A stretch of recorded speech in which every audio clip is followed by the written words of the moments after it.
Di balik pintu barbershop kecil ini, ada satu pertanyaan yang sering muncul di kepala banyak tukang cukur, tapi jarang diucapkan dengan suara keras. Kenapa ya?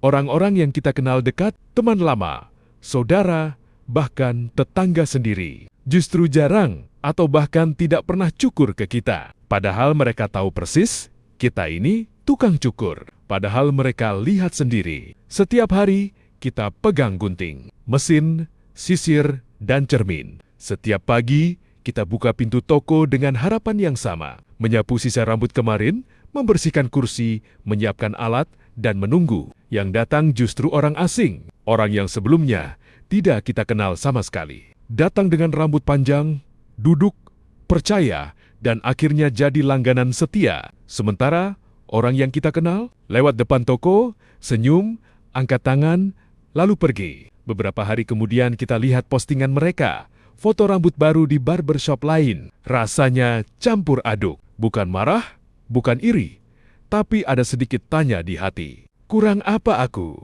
Tapi seiring waktu, kita mulai belajar satu hal penting. Tidak semua orang yang kenal kita percaya pada proses kita. Kadang, orang terdekat justru sulit melihat kita sebagai seorang profesional. Di mata mereka, kita masih teman lama, masih anak kecil yang dulu main bareng, masih orang biasa, bukan tukang cukur yang serius menekuni pekerjaannya. Sedangkan orang asing datang tanpa prasangka. Mereka tidak peduli kita dulu siapa. Yang mereka lihat hanya satu, hasil potongan kita hari ini. Tangan kita, ketelitian kita, dan cara kita menghargai mereka sebagai pelanggan. Dari situlah lahir pelanggan setia, bukan karena hubungan lama, tapi karena kualitas dan kenyamanan. Mereka datang lagi, dan lagi. Mereka cerita ke temannya. Mereka merekomendasikan nama kita. Pelan-pelan, rezeki datang dari arah yang tidak pernah kita sangka. Jadi kalau hari ini kamu seorang tukang cukur